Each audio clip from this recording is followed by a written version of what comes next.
different way, but still I look for the bridges. So here's one, Michael, that I want to submit to the book, and it's called Acts 13. And it's Acts 13. So it's an Afro-futuristic breakdown during Winter Flash in half-crown Sundays or half-Sunday crowns. I was being funny. For great matters. The word in the streets and the cosmos declare that the heart is the best con artist in creation. From Mercury to Pluto, at least.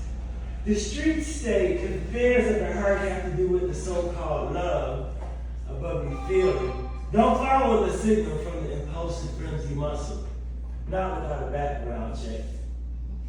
Especially if the heart has been under the influence of feelings and sneaky spirits, of smokes and sex and more feelings about feelings, derived from serotonin pills or too many cocktails or a combination thereof. And we wonder why or what caused it. But too much company, perhaps we watch too much bad television or give ear to too much gossip and grief. Word is, our hearts have been stuck in life's mud holes, mired down to your chassis, jammed up in the traffic of argument, oppression, and waiting lines. Legs get weak from standing still. Running beats anything. I stopped watching television and videos and sports. I stopped watching porn years ago. Yeah. I stopped watching people below the waist. Stopped lusting the life of excesses and greed. It's uncomfortable. I can honestly observe my fading self in the mirror, my muddy eyes, my new wrinkles, my moles forming during this dead season. I realize that I am great matter, and matter-minded people want to make my history greater. I realize life is better a gray canvas than a solid white or black one.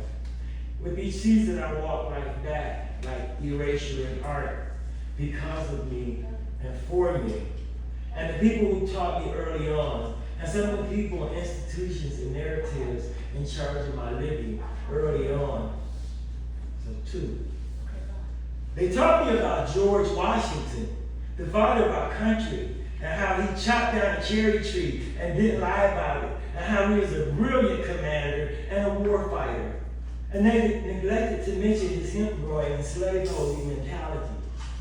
But he was a great man. They talked about Santa Claus who lived at the North Pole and was supposed to deliver all the kids something for Christmas if their parents allowed. Never did explain how some kids in some places did not get a Christmas dinner or a toy, not even, as my daddy said, orange and candy cane. What they got was some same old vision, and they must have done something wrong. They told me about the American Indian savages, then the noble savages, the Sioux, the Tuscarora, the Comanche, the Lumbee, the Hottentots, the Pony. Unless they lived on valuable lands, they would become ignoble quickly and retreat terribly, massacred or marched from land after land, placed on things called reservations. There's something like a game reserve, a sanctuary where nobody will fuck with them anymore. Really? I heard John Wayne say the only good Indian is a dead Indian. He meant that. Although the American Constitution is derived from the Native American Constitution. They flooded me with afternoons of Shirley Temple and Heidi, 7 fetching and curly tops dancing Negroes to be polite. Even Beth Looney Tunes was suddenly chock full of the realization of just how much hate resides or can hide in the gray America. Black and white is better.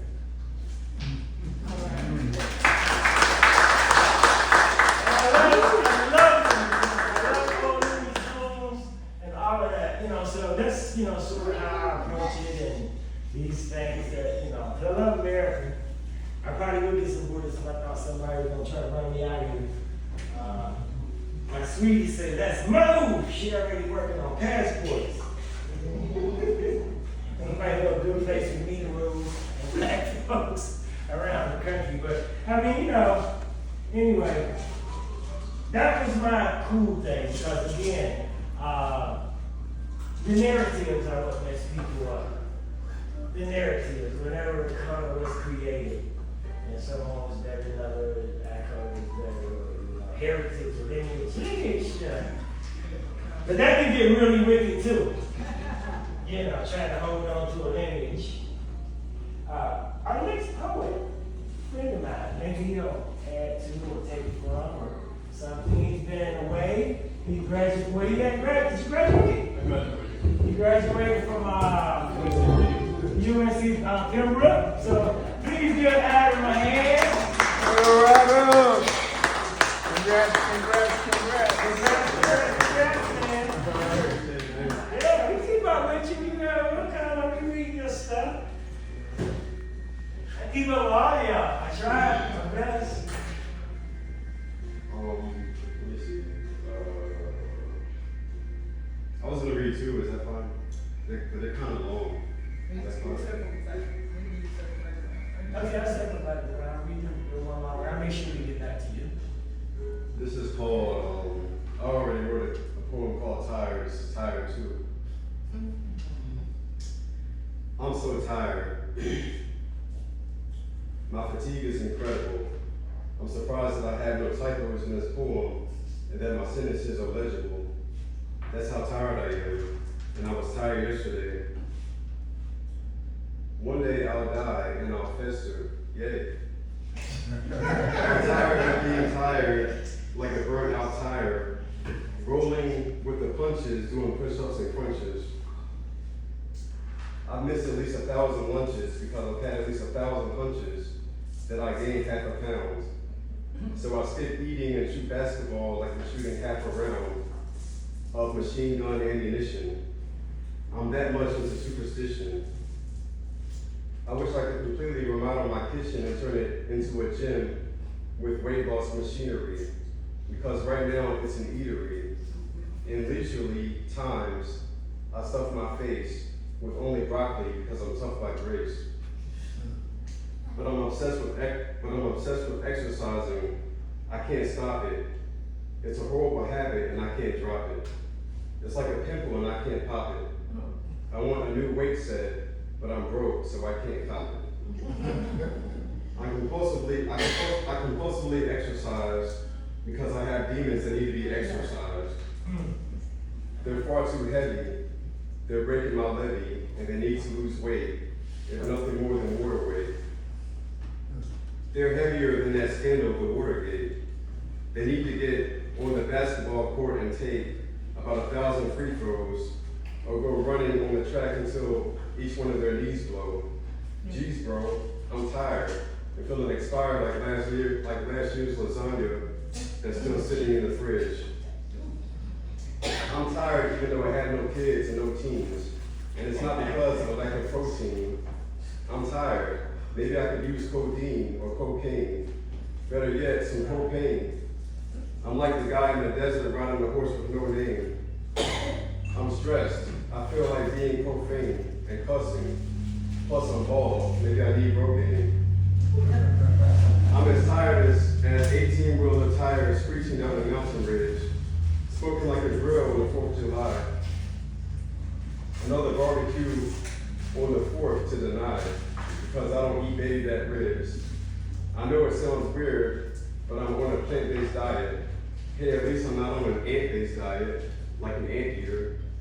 Yeah, I'm strictly a plant eater. I see fried cow meat on your table, but I can't eat her. I used to eat her, but now I refuse to eat her, because her life you have to make her lose to eat her. Let the animals live, let the animals flourish. Let the animals procreate and have their baby animals nourished. Let nature be nature, we don't need them to survive. I'm evidence of that. I'm vegan and I'm alive, but I'm tired.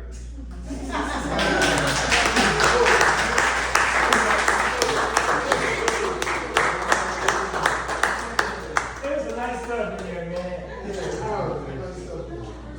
We got another. Jay, we can identify with you on that plant-based diet. You know, he definitely down with you on that one. I always laugh at how you personalize a piece of meat, man, made a lady. Like, oh my God, you really make me like I want a hamburger right now. You know, so That was cool. We'll No, call you not, back. it's not that $7 a pound thing? It's $7 a pound. You say maybe you're not gonna have it right now, it's not that $7 a pound thing? Yeah, you wouldn't even know, man. I'll get there. People get mad. We'll go to fine restaurants. I say, let me try your hamburger. You know, our next poet, writer, friend of mine. Glad to see him back. I won't tell everything. Oh, no. She's bad news. Oh, I'm sorry. Shirley, I didn't thank you. would you Yeah, see yeah. the ladies right I here who wouldn't has no phone power? Miss Anita Williams. I wasn't even ready.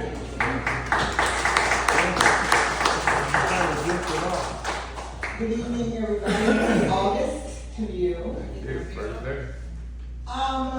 So yes, like Thomas said about jokingly a little bit about the citizenship thing. My son sent me a text, and we usually communicate by text several times a week anyway.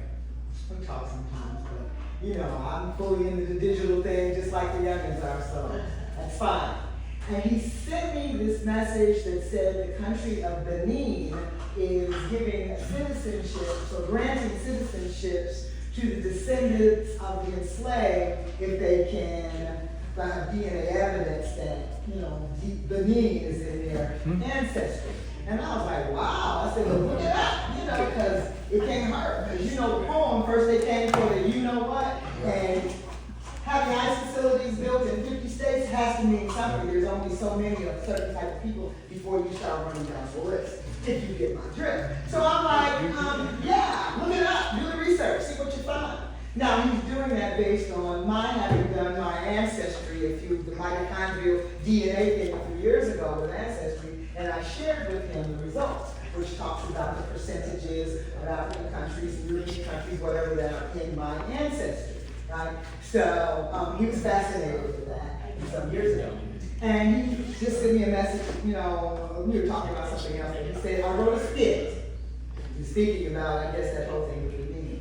So I'm going to read the skit that he wrote as he wrote it, so you can kind of picture what he's talking about. A man pounds on the door of a street-facing apartment for everybody around and awake to see and hear.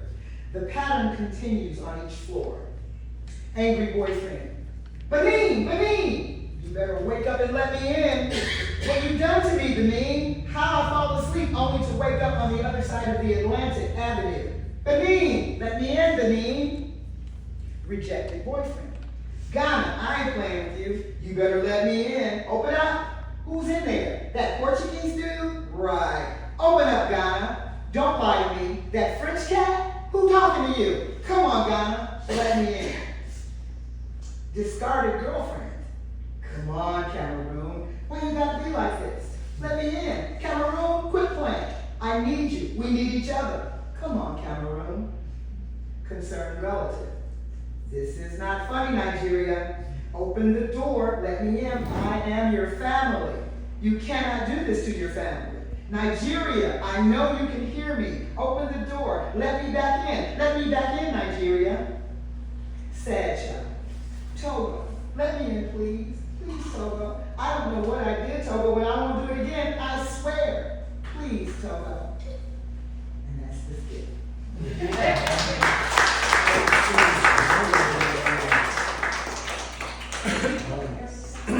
They were going along that vein of thought as to moving back to Africa. What are the ice? Yeah, they were following Marcus Garvey, and where were they going back to? Liberia. Do you know that the meeting place that these people had was in Liberia? Here in Warrenton. The meeting place was in Liberia. The minister was Reverend Austin. Reverend Austin, and the church he founded Spring Green. He founded Spring Green. Yeah. And they were really considering doing that, yeah, and this was back in the early 20s, That's when he was late around. 20s, yeah. Early 20s, Yeah. you know, until they put him in jail. Oh yeah, well, life is life, you know. Tax evasion. And, But that was here in Warren County. Wow. I used to always wonder about how And I'm trying to figure out how that that name Liberia came up, and that was the meeting place. There was a tree that they met, so I understand. There was a tree that they met to do their business and discuss their moves, and it's just interesting. Just great. I'm gonna look that one up. I found some stuff today that gave me goosebumps. Our next poet, writer, seamstress, creator, tailor, all that kind of good stuff. You're Esther. Seamstress? Did you say seamstress? Yeah. Okay. Designer, seamstress. Yep, drafted my own clothes. So this poem, I was going through my world's poetry book and I saw this one, and this one called out to me and reminded me so much of Thomas's prose. It was written in the Tang Dynasty, which was 900s AD.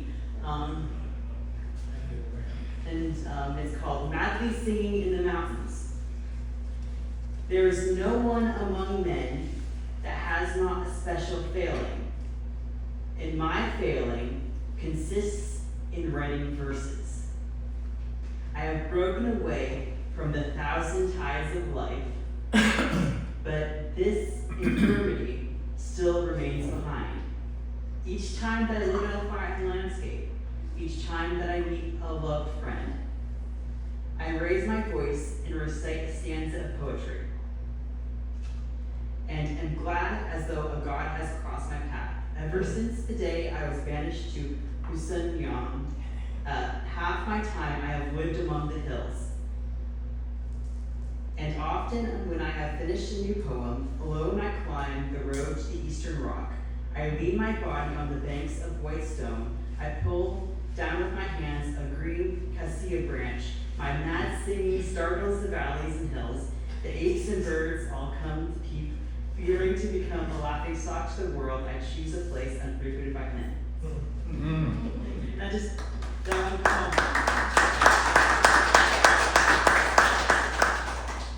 especially since you just read the poem about giving up like vices and this like broken away from 1,000 ties of life except writing. That one really reminded me of you. And then it is. And then I have a second poem that's not based off of you, but I thought it was funny. It's summer based, so it's by Gottfried Ben. This is bad. Someone hands you an English thriller. Highly recommended. You don't read English. You've worked up a thirst for something you can't afford. You have deep insights, brand new, and they sound like academic glossing Holderlin. You hear the waves at night ramping against the shore, and you think that's what waves do. Worse, you're asked out when at home you get better coffee, silence, and you don't expect to be amused. Awful not to die in summer under a bright sky when the rich dirt falls easily from the shovel.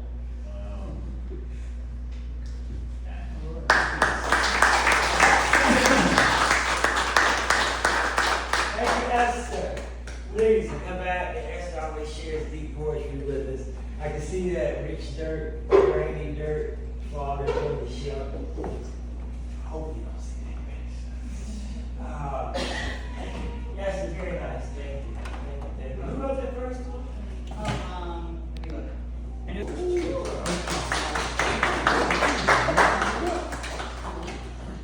Hey, Shirley.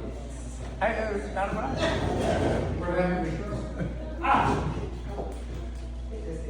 I'm saving. Oh, I was a bit out of sequence, man. I don't know how. I thought I heard Esther. Jewel Duke is in the house. Everybody do Jewel. Everybody.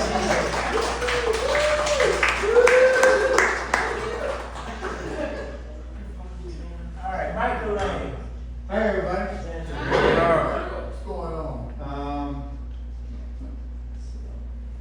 It's been a while since I've written some new poems. I've been not writing poems for the past year or so. And tonight, I'm writing a new poem. I'm sharing a new poem that I wrote, based on which I've never done before, is actually listen to what Thomas sends out. Sometimes he sends out a theme for the night. And he did fire and ice. And so I picked up on that, and this poem is called Fire and Ice. If you add fire to ice, the result is water. If allowed to reach the fire, our fire will be put out. The summer of 2025 could be considered a time in which fire mixes with ice. Which one will be put out? Staff and administrative workers from large federal agencies are being fired right and left. Results may take a while to learn.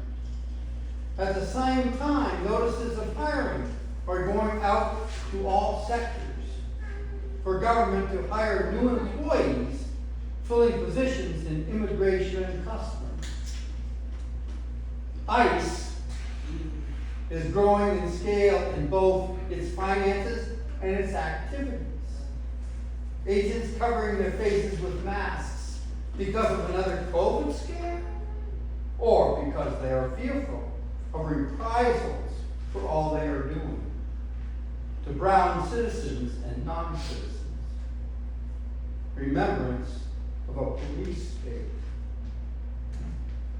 So the summer seems to hold a lack of water, future gold standard, as our lives are encroached by fire and ice, without the action turning to liquid.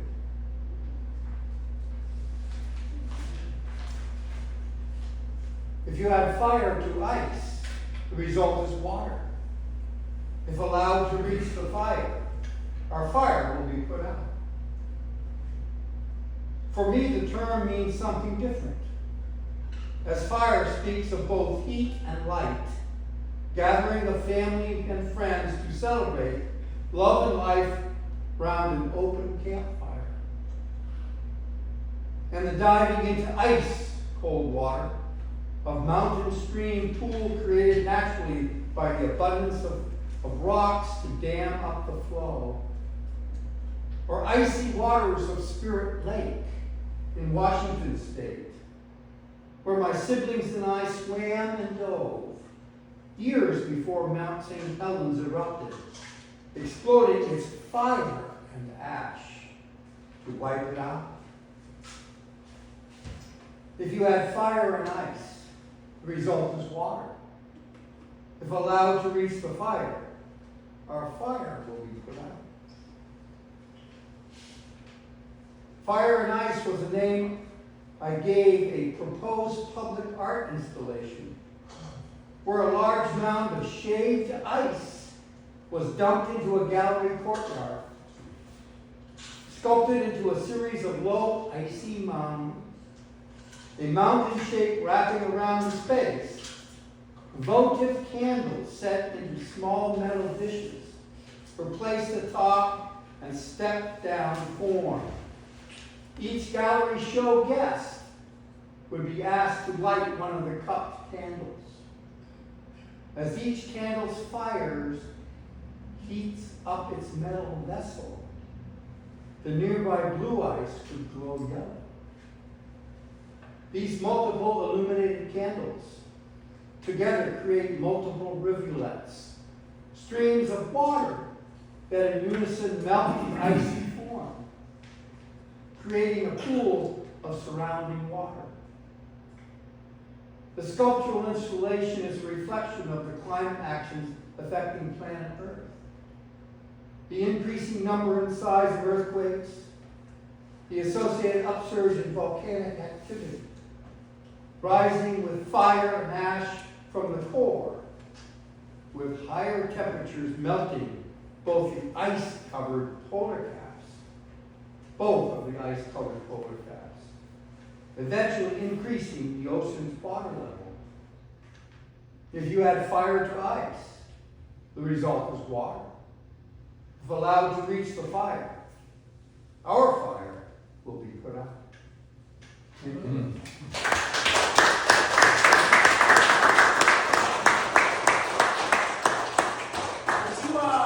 you do that installation, man? Is that one? No, it's a proposal. Oh, okay, all right, I was listening, sound wonderful. Where was it at, what state?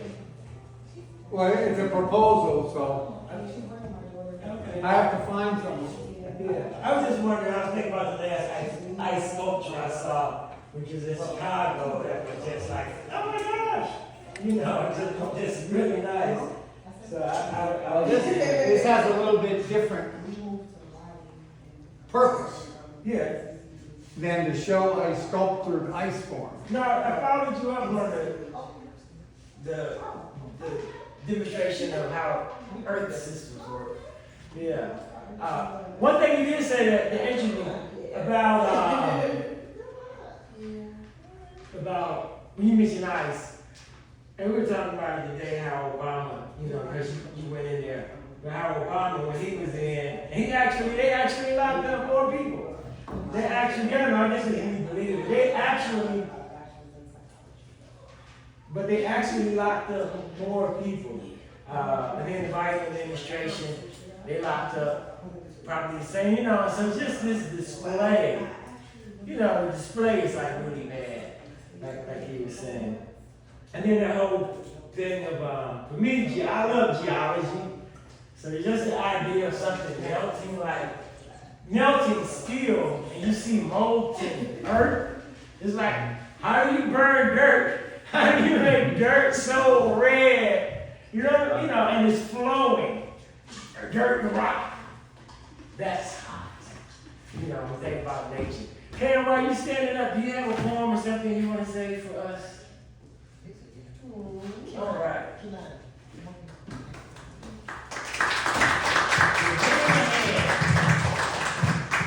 Introduce yourself. What's your name and where are you from, young man? I'm from East. What's your name? I'm Cameron, and I'm from Michigan. Wow. The two things I'm saying is, the two ones I'm doing is Superman and Hummingbird. Chirps in the tree, in the air, with beating wings. Tiny, precious bird, faster than a speeding bullet, more powerful than a locomotive, able to leave a building in a singular jump. Look in the sky, it's a bird, it's a plane, it's Superman.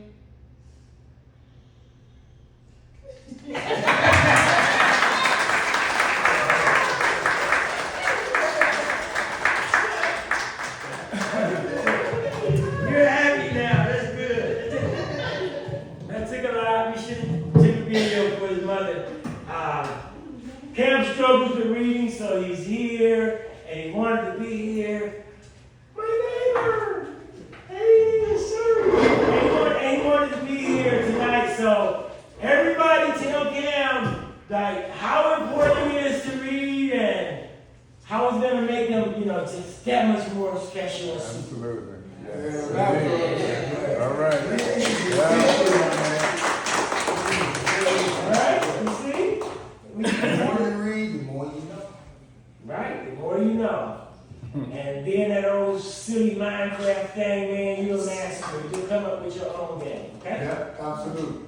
All right. Be creative. Our next poet, because we have a visitor, still gonna hold Sherman, Janet, because you would. All right, Janet.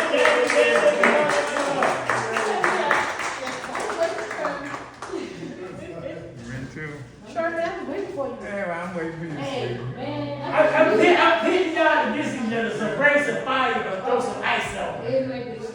All right, Good evening. My name is Janet. I haven't been here for in a while. I used to come often and just sit in.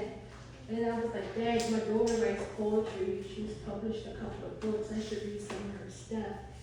And then I would come and leave the books at home. So I said, okay, if I'm coming tonight, earlier in the day, I put the books in the car so that I would make sure that I would not forget to bring them. So I'm going to be reading 2 poems from Humble Thoughts of a Poet's Experience, Part 2. Hope King, Hope happens to be Reverend. What's her name? Her name is Hope King. So they're very brief, so I won't take a lot of time. The first one is faults and flaws. Accept the faults and flaws. Critics come with life's choices. It's up to you to accept what they say or not. Accept your faults and flaws. Know that you are not perfect. Realize that words do hurt. Think before you speak. Accept your faults and flaws. But don't let them define who you are. Know that the expectations of being rational can happen. Accept faults and flaws. Know that you will be tempted to do the unthinkable. Think about, is this better for me, or does this make me bitter? Accept your faults and flaws. Know that you are human. Circumstances come to us daily. Your reactions dictate the outcome. Accept who you are. Know that you are human.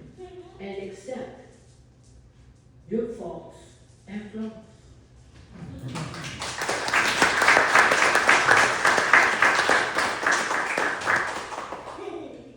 The next one is life. Why is it filled with ups and downs, pains and sorrow, unanswered questions? Life. A journey we began and God only knows the end. Making your mark, fulfilling your purpose, completing goals, finishing the dream. Life. What you make it, the sky is your limit. You can reach your goal, walk in your gift. Life. A gift God gives to us. Cherish every breath you take, every moment you have with family, making memories, unforgettable ones. Life. Filled with so much, only you can live it to the fullest. Enjoy your life. Wow.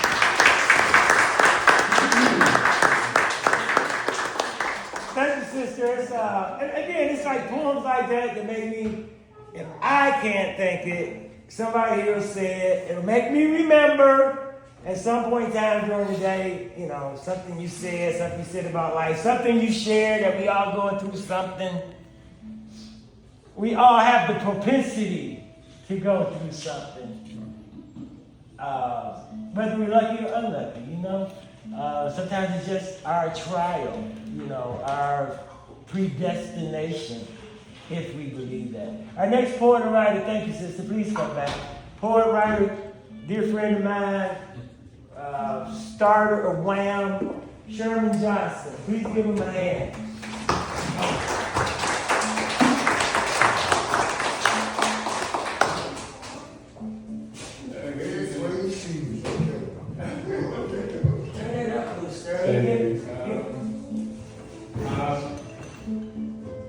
The last line, I asked the young lady about the last line of that poem that she wrote, and it was something that man had not frequented.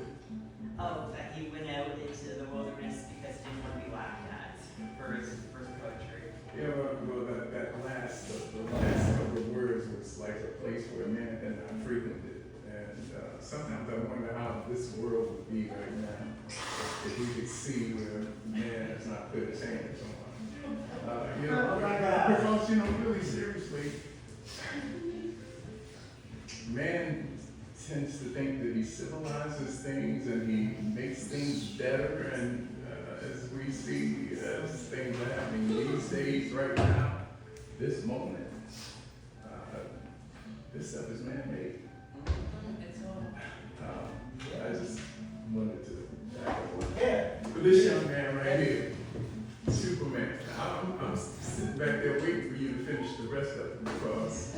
that was my mantra.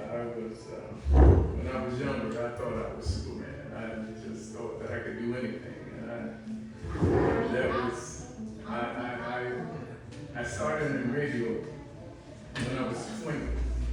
And my warm-up was that same thing that he did, the Superman thing. Faster than the speed bullet. Yeah, that was how I Gotta show you when Sherman when he first got here on the radio. Well, anyway. More than 20 years ago. It's been, as a matter of Sherman fact, was our DJ. the 16th day of August, it was 48 years. I sat on that bench right there waiting on somebody to come pick me up, take me into another land. But I haven't been here for a while. I just want to tell you guys, you just don't know how much I missed you. You just don't know how much, and I didn't realize how much you guys were beginning to, or not beginning to be, but were a part of my life. I was looking forward for the first Friday, and God has been, 5 months, 6 months almost. Just had not been able to be here, but I have made it back.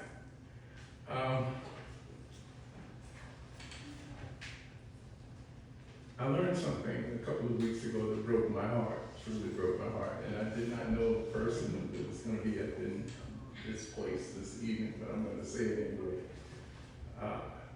These poems that I'm about to share with you, I'm dedicating it to a young man by the name of Elijah.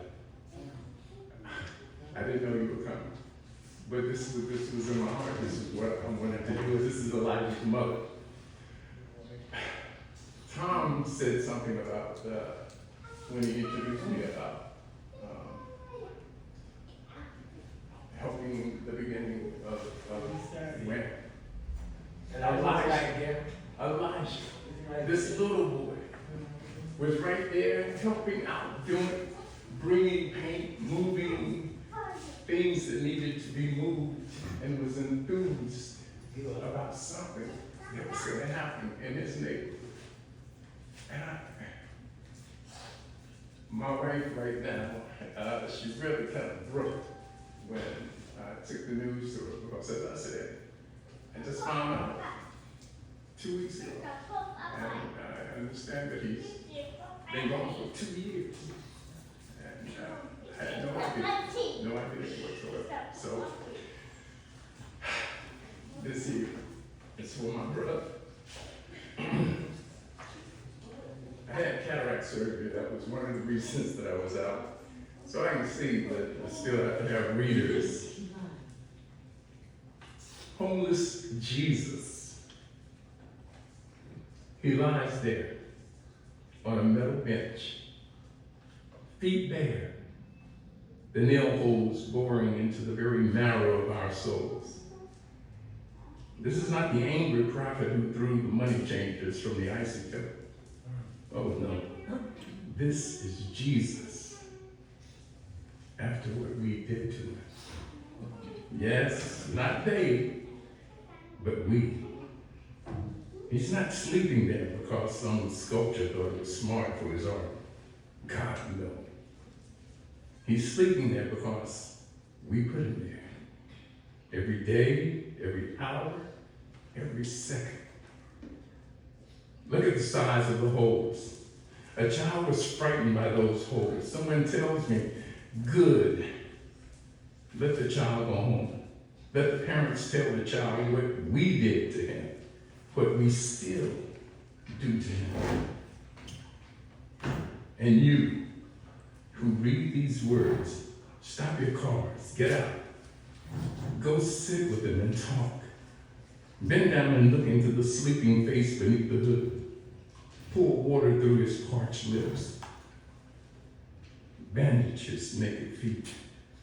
Cover the holes we've made. Do it now. Do it now. Do it now.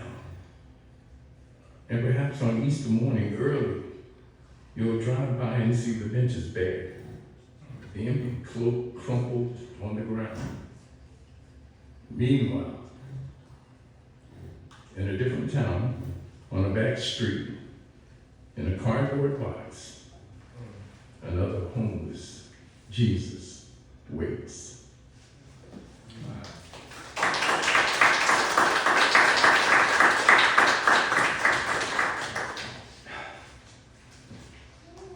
Look at you reading.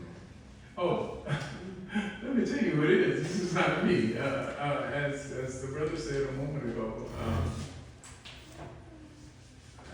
all of that time that I had, I was working, I was at home, and I had every opportunity to write, but I haven't written anything myself. God, I know in the last year and a half, and it's a shame because all of these things, I got something in me, and it's gonna come, but all of this time that I had, and nothing, didn't do it, I don't know what the problem was, but maybe tonight was the thing that is gonna help me, kick me back into it. The author, the name of this book is Dark Side of North. I go to yard sales, flea markets, wherever there is some place that you'll find books, used books, and I collect them, I buy them, and I generally sit around and look through them and read a couple of pages and see exactly if it's going to be something that, if I have it in my collection, maybe someday it will fall into the hands of someone else that would see what I saw when I saw it. It's called Dark Side of North, and the author is Anthony S. Abbott. Anthony S. Abbott, and it is amazing. It is amazing. And I'm not going to let you borrow it because I never get my books back. I don't give them away. I said, here, just go ahead and take it because we never know when we'll see each other again. This last one is called Poem in the Key of A. On a day in May, late afternoon, I lay on a grassy bank. The dogs waded into the shimmering lake and drank deep. They were at peace, and I too was at peace on the grassy bank. I look up at the sky, at the trees quivering slightly in the May breeze, at the gold of the sun darting between the leaves, and then I laugh. And I laugh again, louder this time, and shout, I have wasted my life. The trees laugh, the lovely lake laughs, the dogs laugh, even the grassy bank laughs.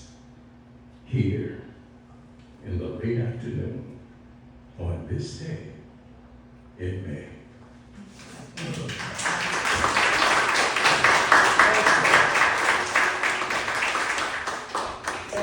Thank you. Our next poet, we just have a few more poets and we'll be out. Our next poet is actually my cousin. Sorry. You always say cousin. Mr. Ray. We appreciate you becoming one of our regulars. I'm just honored that any of you don't come. We miss you. It's so good to see you and hear your voice, man. And I'm talking Sherman for a second. I know I'm gonna enjoy you, but Sherman is really good. Because that sounds like you, just like Michael was saying. We read stuff that sounds like us, we gravitate to.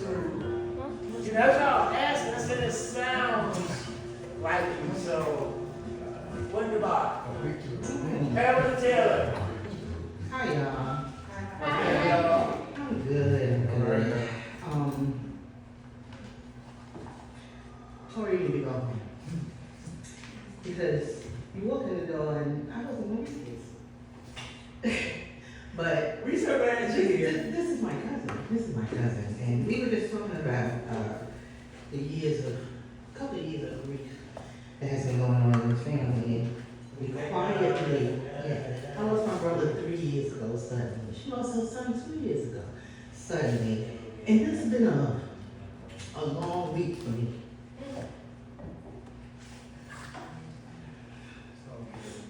Only because they've been on my mind. Yesterday was like his birthday. And yesterday was not a good day for me, you know, but grief. They said, when are you gonna get over grief? Never. It always shows up. It shows up in different places.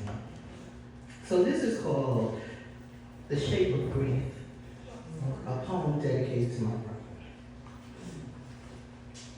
Grief arrives quietly, a silent visitor, slipping through the cracks beneath the door. Not the dramatic storm or crashing waves we might imagine, but a shadow falling on the floor. A chill in the hallway, a cup left untouched. It sits beside you in the morning when the world is blurred with sleep, wrapping its arms around your chest with a weight that is not heavy, but dense, like the fog that refuses to lift. It makes the air taste grain, scatters salt in your tea, and hides the sunrise behind the veil. Grief wears many faces. Sometimes it is the ache of absence, when you reach for a voice that is no longer answering. Sometimes the sharpness of memory, a flash of color in a room of monochrome, a scent, cinnamon, or old paper, that shatters your sturdy composure. It is the hush in laughter, the crack in your favorite song, the echo that lingers long after, the last note that's drifted away. It sits at empty tables, waits behind closed doors, find you in the supermarket aisle, looking for something you cannot name. Grief does not march in a straight line. It circles, it doubles back. It plays tricks with the calendar, making yesterday feel like tomorrow and today an impossible mountain to climb. It is a carousel of could-have-beens, a gallery of unfinished conversations, words left unspoken, goodbyes that never learn to say themselves. Sometimes grief is violence, a storm that tears at the windows, a weight that pins you in place, a saw that jerks your body like thunder, a howl at the midnight moon. Other times, it is a steady drip, a leak in the roof of your chest that you try to patch with routine and reasons, with coffee and errands and small talks. Grief is stubborn. It refuses to be scheduled or reasoned with. It shows up at birthdays, holidays, on Tuesday when the sky is empty, in April's rain, and October's wet, in the gold light slanting through the kitchen window, in every quiet, sacred, ordinary moment. Sometimes grief is a teacher, soft-spoken and patient, who shows you the shape of love by outlining the places it once lived. It teaches you to listen, to linger over the smallest joys, and hand on the shoulders, a jarred joke. The sweetness of remembering, even when remembering hurts. In time, grief shifts. It becomes part of your skin, a scar that aches in certain weather, a thread of silver running through your life. There will be mornings when the sun touches your face and you will find that you can stand in the light again. You will walk into rooms filled with music and let the songs wash over you. You will remember without unveiling. You will remember without unraveling. Speak their name without breaking, but grief is never gone. It is not something you finish, but something you carry. A stone worn smooth by the press of your palm, a photograph you keep in your wallet, the echo in your footsteps, and you move through the world anew. And so you learn to live with it, to honor its presence without letting it erase the colors from your days. You plant flowers in its memory, write letters to the silent stars, laugh too loudly and cry when you must. You build new joys alongside the ache. Let your life become a testament. Love endures, even in absence.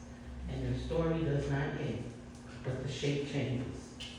Carry on with one day, one memory, one breath at a time.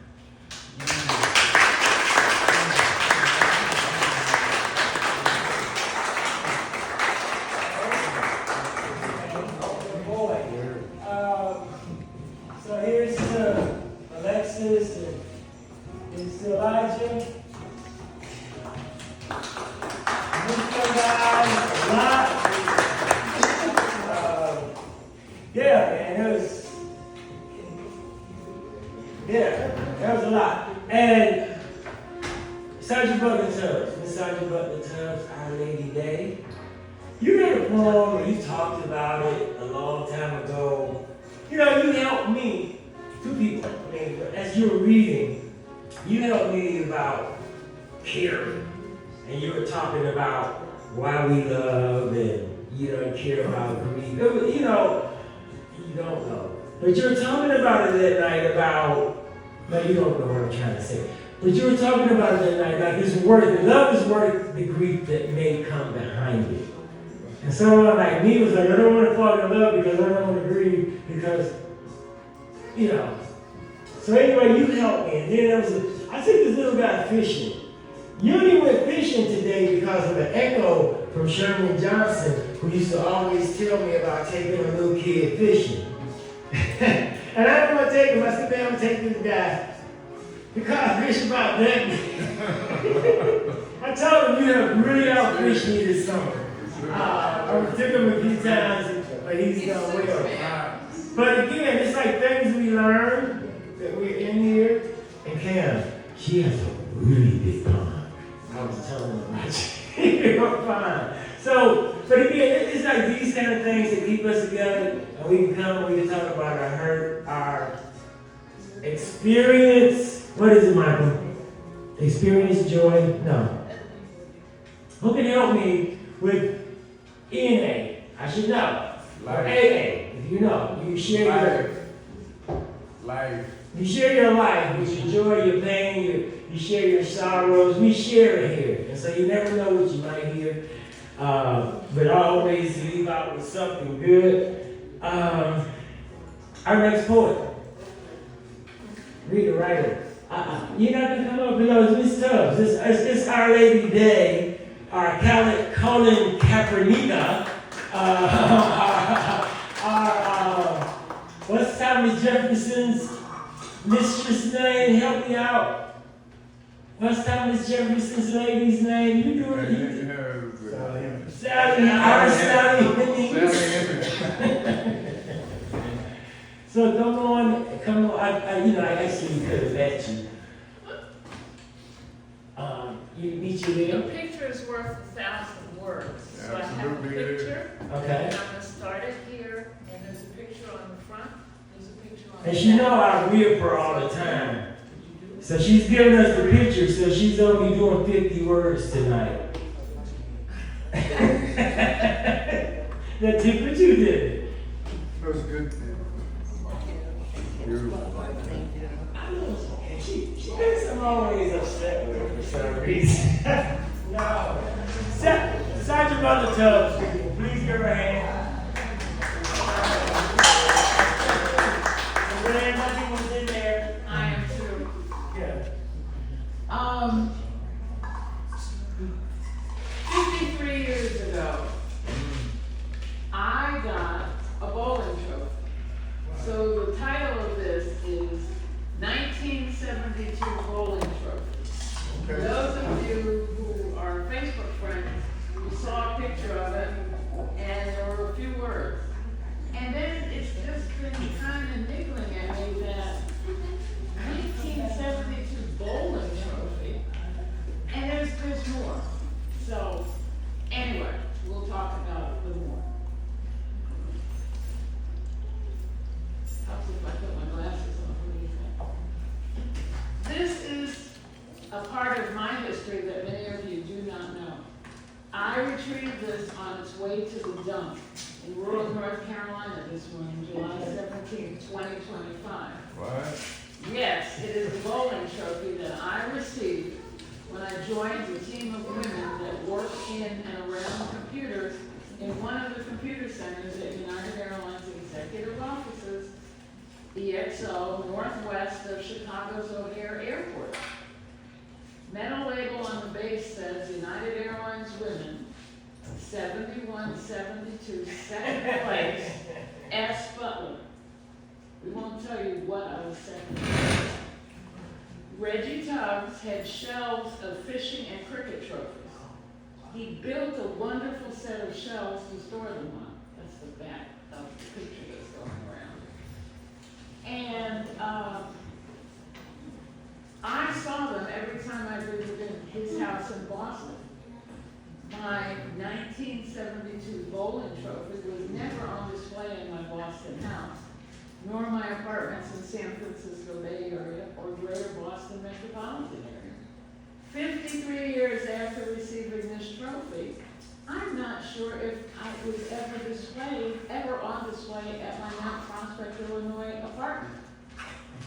This trophy was well traveled, but it rarely, never got displayed until Reggie and I got married in November 2005 and unpacked our stuff from 2 houses in Boston to 1 house in rural North Carolina in early 2006.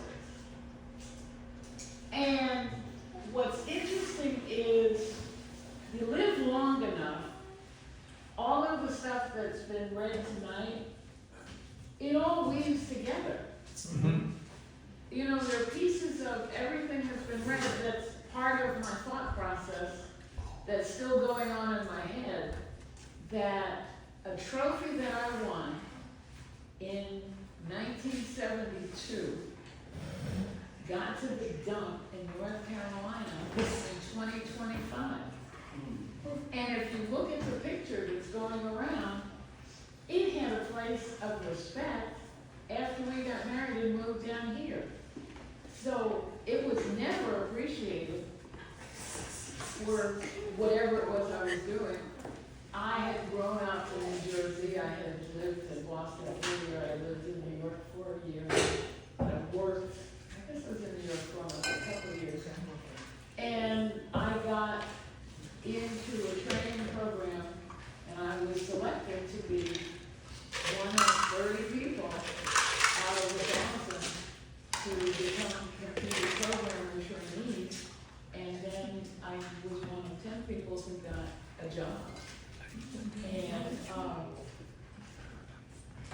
so that is the spectacular thing. So as I think about this, I'm thinking, yeah, I need to write more about this in the Times and all of that.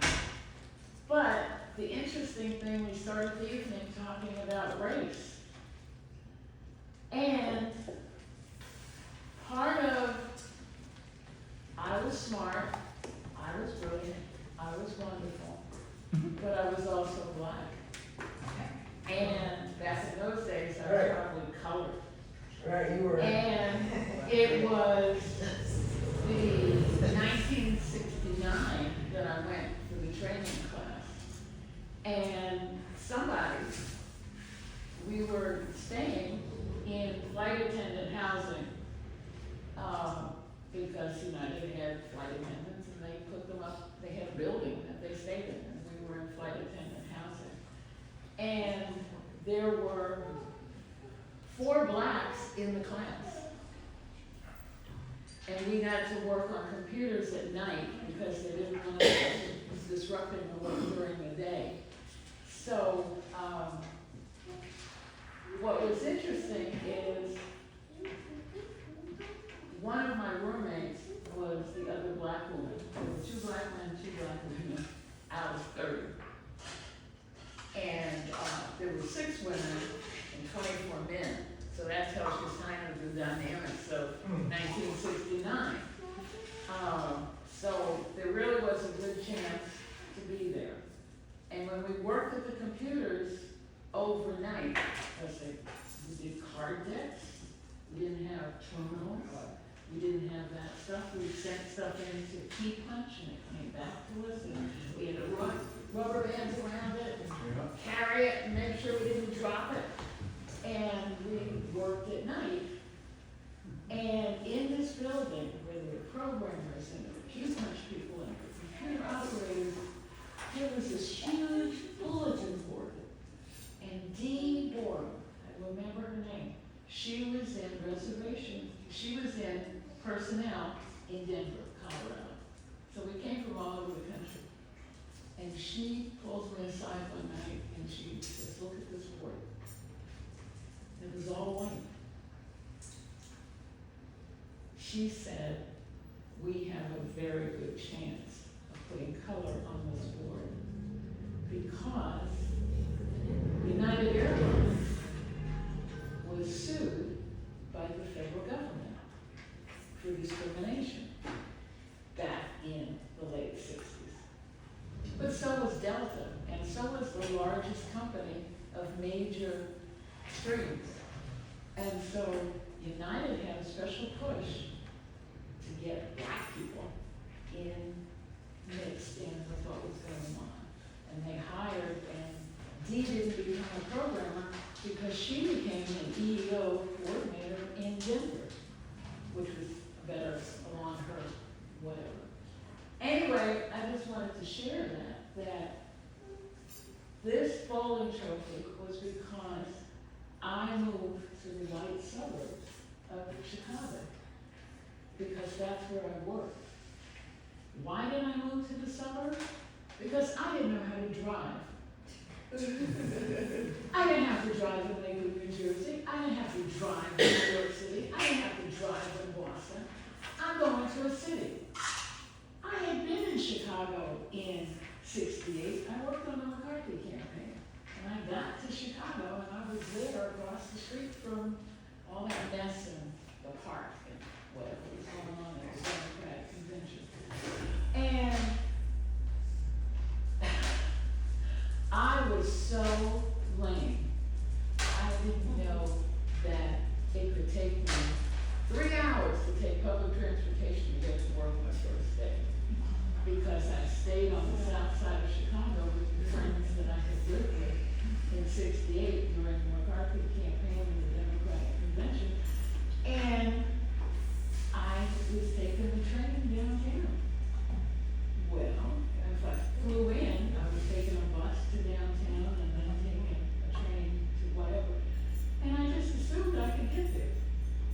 Well, I had to take the train downtown. I had to walk across to get the airport bus and wait for that. And then I got to the airport and then I had to walk to the United Airlines bus that was going to go out to the executive offices. And I had no idea. I was just green. But somehow I got through it. And God had put a guy who was there, who lived on the south side of Chicago, who heard my story because everybody knew what I had done the first day. And he offered to meet me. He'd come pick me up on the south side and he drove me. And I had time to figure out where I was going to move from the south side of Chicago to the north side of Chicago. And then somebody gave me rides. I could take a bus to meet somebody to get a ride. And then I could figure out how to take driving lessons to get a car. And then I had to get a car because I didn't have a car and all of those kinds of things. But anyway, what was interesting is that it's not only the bowling trophy, but it's also the fact that it was on in the middle of Reggie Tubbs' awards for playing cricket and for fishing. And why was I paying attention to this now? Because I'm having work done in my house in a room that needs that to be moved in so I can get whatever. Anyway, I've talked enough. I want my pictures back. Just give yourself a hand. Thank you. The biggest thing, you need to appreciate the fact that I stood there without falling over without my cane. All right. Very nice. I'm really working. Thank you, Mr. Thank you. So this poem is like my last poem. We have 4 more poets. This is my last poem for tonight. And I was looking for my glasses because it's like I have these terrible day glasses. And I still picked up the wrong ones. So this again is in response to Something in Great Matters, a poem that Michael wrote that I wanted to respond to. And in all fairness, now Michael hasn't heard this poem, but I actually worked on this poem I've been working on it. I've been thinking about it since I read his submissions to me. And I said, I sent some other things, but I specifically wrote one for this one. And it's a response to time differences. He wrote a poem called Time Differences. And I didn't have anything quite in response. So it's called a response, and I usually don't read these, but I could not get my copy done. So bear with me, but I think I read it about 6 times since I wrote it. But I worked on this about like 7 hours today. So I mean, just in how much time it takes to write a poem. I got up at 6, had a cigarette, got some coffee. I was thinking about the poem. I said, okay, damn right, yeah, go in there right now. And after I go to work and start working, then I look at some other stuff. But this is a response to time differences, or so sorry to be late, for Michael. 8:30 Tuesday. M waited patiently for me to arrive. He even left the door open so he could hear my knocks. We had spoken on the phone and arranged to meet early that Tuesday. So apparently, he had been up since 7. Says he was able to attend to the toilet, read a prayer or two, and dress before I arrived. I had been up since 5:30. 4th stanza. I had not arrived by the prearranged hour, so he decided to bake blackberry muffins and brew a fresh pot of coffee. I still had not showed up, and he said it took him back to his time machine when he would have been furious at my inconsideration. I can't remember if I called. I know we texted. 6th stanza. I thought I had reprieve because he mentions his wife Erica and her always having to complete one more task and being, as he wrote, always late for any engagement, and that she would say we are fashionably late, and he would say thank God for that. And he points. And he points that experience, and he posits that experience with me and Erica. And he posited that experience with me and Erica showed that no one except him. It showed that no one except him cared if we were really actually on time. And to quote in stanza 9, he says, and in both those cases, we always seem to wait, and at least an hour anyway, so that meant little also. And I thought, wowie zowie, at least I was in good company. So, stanza 12, 10:30 a.m. He has friends who sends texts, OMW, on my way. He was concerned and he sent a text. I responded, 15 minutes. I thought it was okay. Stanza 13 said, considering recent conversations, his studies and observations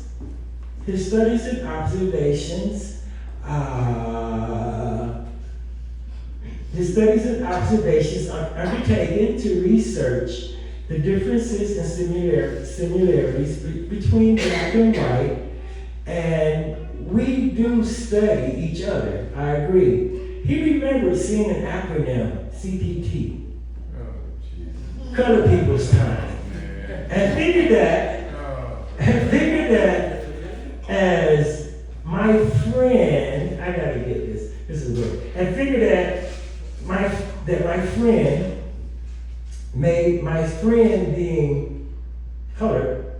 explain my late arrival. I thought, oh my God! And well, wrote me down for that acronym had nothing to do with my late arrival or that I was colored. It was, it was that, I'm on 2 pages. It was that I was tending one of my mother's medical emergencies. 16, he says, his investigation has shown that as a white person, he's not allowed to use the term, for example, the N-word, the use is privy to blacks only. And for the public record, I hate that. And he learned and explained that CPT was a derogatory term used by plantation owners like George Washington and Thomas Jefferson. He didn't mention them, but the slaves of George and Elizabeth Austin of Inez and William Eaton of Eaton Ferry Lore, and described the seeming laziness and unreliability of their black slaves.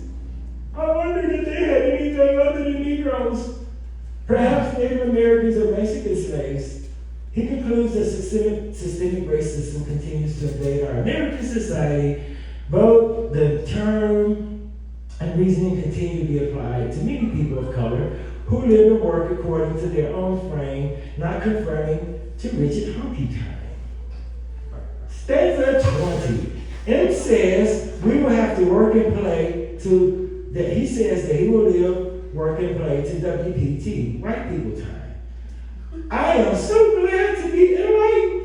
There never is such a thing as white people time. I never do. M says that when my actions cross black people, his actions cross black people, he must remember to affirm that he did not live their lives.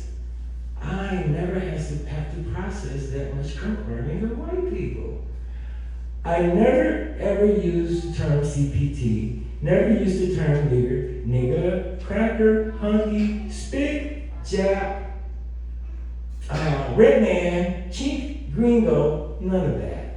I have never wanted to be late for anything or fashionably late for anything. And I am peeved when my lady is running fashionably late.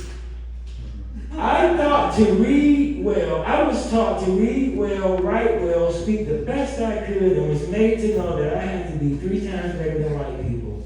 Sometimes it wasn't enough for the great gravy job. 22, verse 22, bomb blast. My friend finishes up within a system with the main purpose to keep him in his place. So, in a term, CPT is quite okay after all. I finally get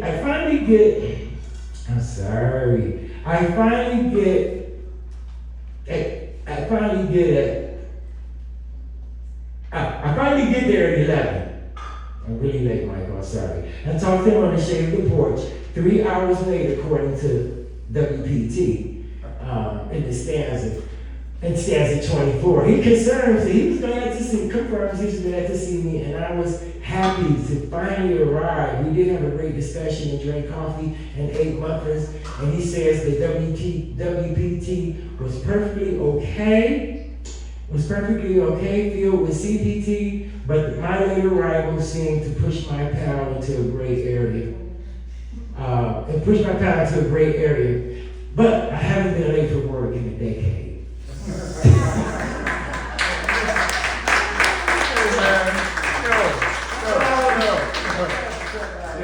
Look at it.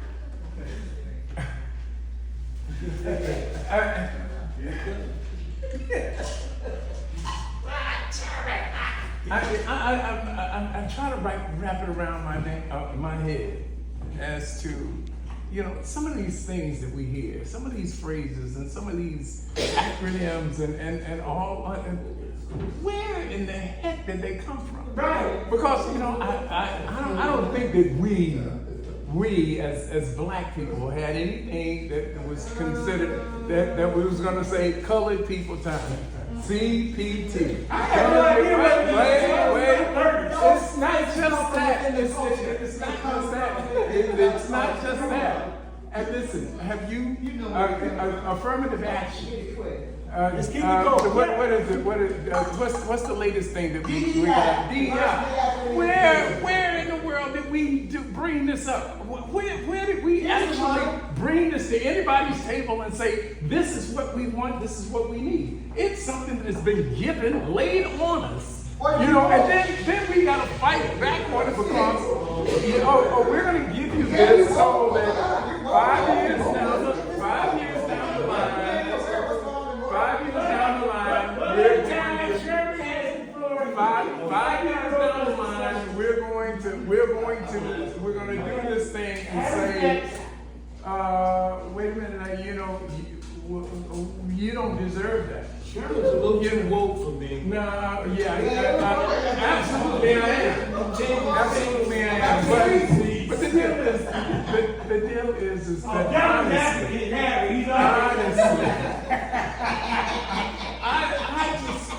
I just want to be a part of a world. I'm with you, brother. A part of a world where we just get out and do what it is that we do, and don't have to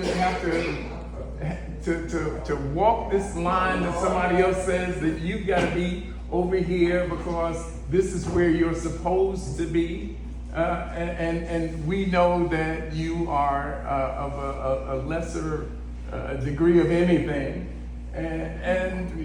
but the deal is, are you serious? Are you look around? Just look around and consider, just really seriously consider this world and the contributions. The real serious contributions of how you got to where you are. And without this, you'd probably be crawling out of the cave right about now. I bet you'd love to be in my humanities class. I beg your pardon?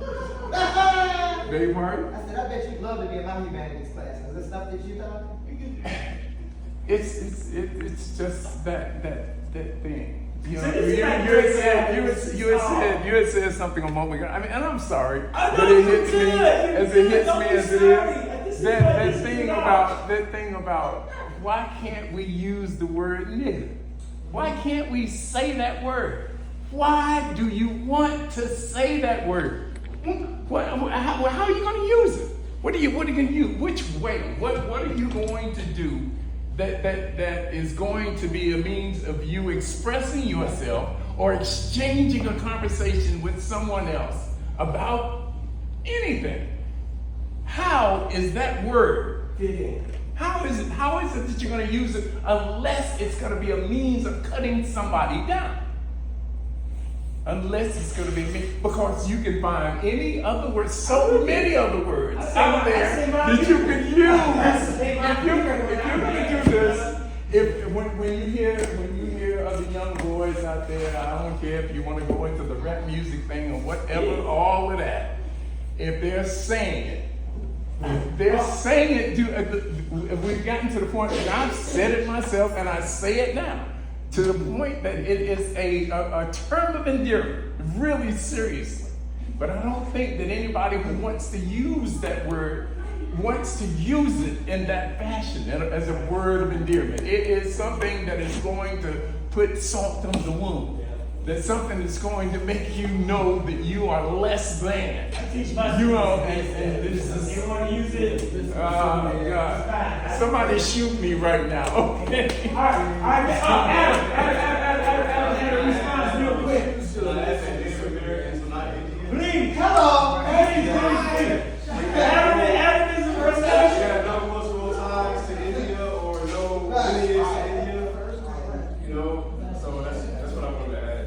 Yeah. And in my poem, when I was quoting John Wayne, that was like I was about his side. John Wayne said that I like John Wayne, but The reason is because Christopher Columbus was supposed to go to India. right, yeah. And he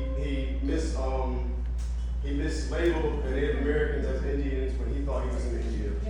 That's the reason. All right, we're almost there. We're almost there. See, Michael?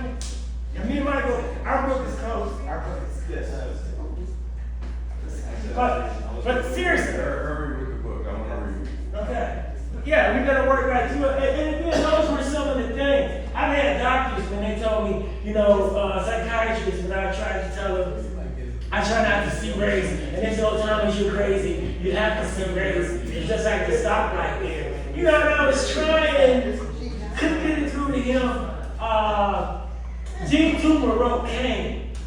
Wonderful book of poetry and short stories. Wonderful, marvelous.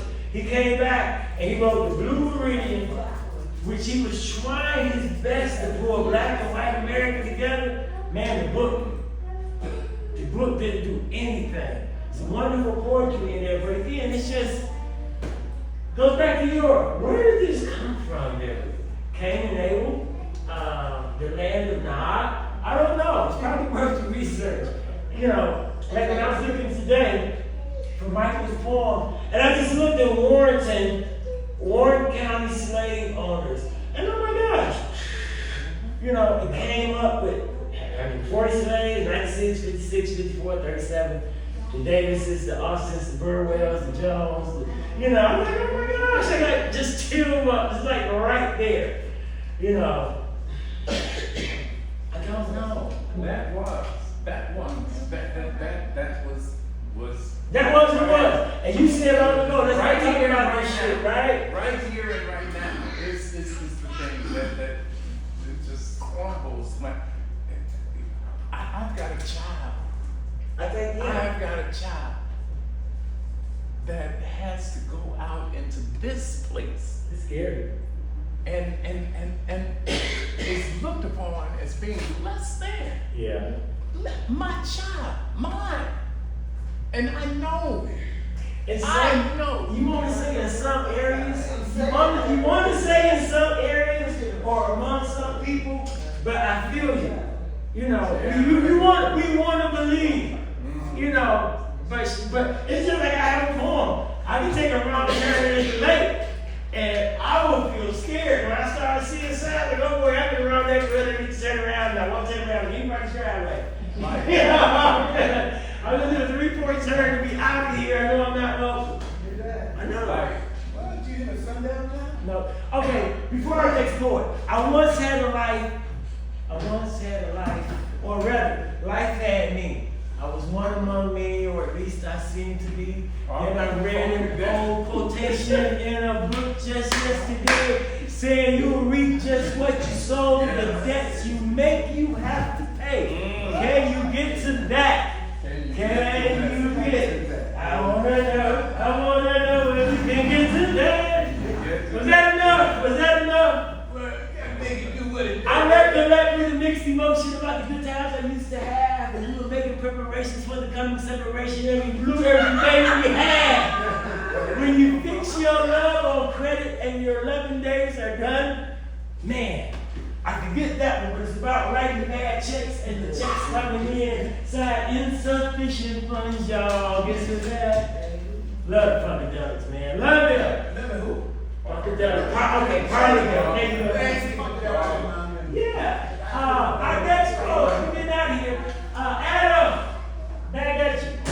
You got some Native American stuff for us, man. We're gonna push you through for your heritage. You're out here first, right? I've been too loud. Yes, you do. You gonna let us have it?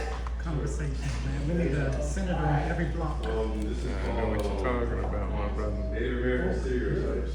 Ah. Since we're having this discussion. Since we're having this discussion. Let us have it. No, I don't live in a teepee.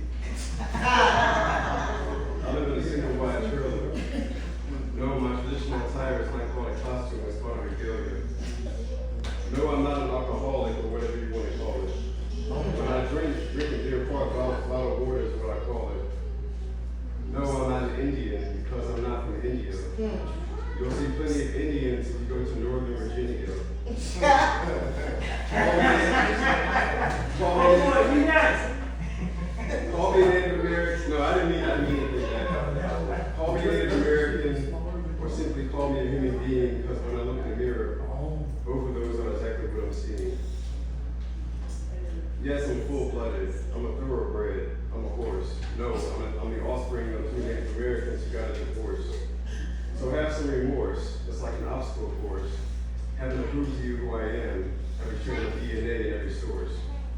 I don't look like you. I might be differently complected, but it doesn't mean generalizations leave me differently affected. I'm offended. It seems I have to be on the defensive because this is like a college exam that's completely comprehensive. And the damage is extensive, even expensive. I paid thousands of dollars for therapy because I'm so apprehensive. Your sheer lack of comprehension caused my apprehension. At Warren County High School, I could have been put on suspension or expelled, or worse yet, been placed in a jail cell for retaliating against a racist. But I threw out in my shell, didn't tell or rebel.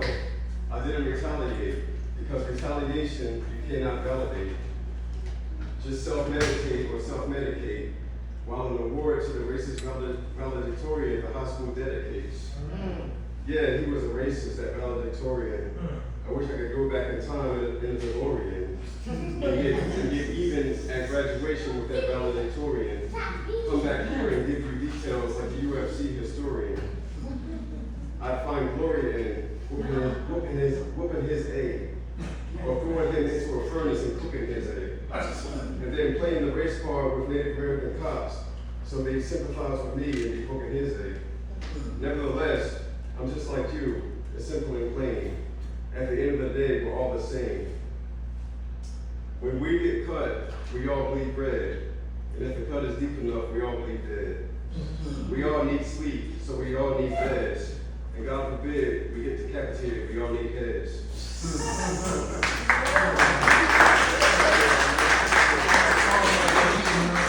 Thank you, Howard. Thank you for sharing and coming out of that, man. Because I know, I can imagine that you had your share of hearing. Well, Warren County is probably the most racist county in North Carolina. No! Say that. Where? Warren County High School is probably the worst high school in the nation. But you know what? I didn't want to say. I heard some of the most racist, terrible things said about Arcola, Inez, the people, from down Hollister. I'm serious. I heard people teachers say things that took me aback. Like, oh my God. Well, did you just say that? It's like I was standing in the room.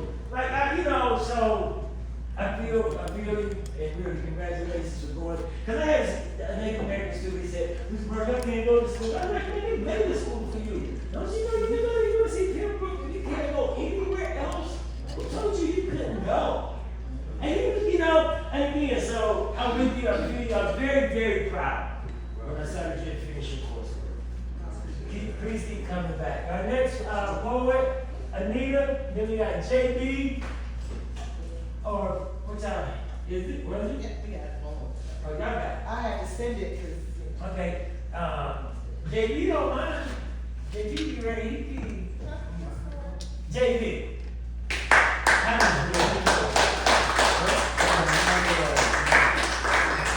Gary, I still read how I'm from Louisiana with you. Okay, I got a couple of real quick short deals that I wrote, like you were talking about this morning. I wrote something this morning, and it's really short. It's just something that I was doing. I got out of the shower. I was looking in the mirror, and it's just a reflection thing. You know what I mean? So it says, why doesn't my reflection look like how I feel? I keep telling myself that the reflection isn't real. But then again, it's as real as I am. It's as real as each breath. Is it a journey to destruction though, like that? Or does it have a heartbeat? And a will to live. And if there's no connection, maybe I should build a bridge. To see, I'm facing it. But look how long it took me to see. Am I looking at it, or is it looking at me?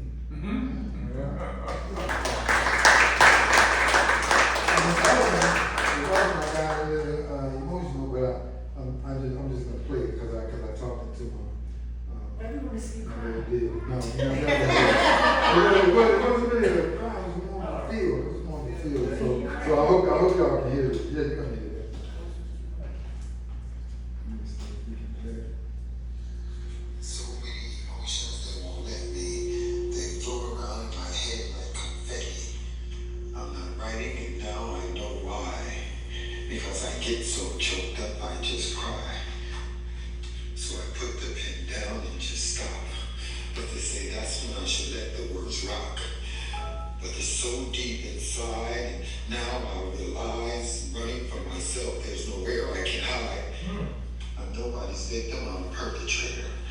Keep doing bad things, I'm a regurgitator. But there's a good guy inside, he's so slim.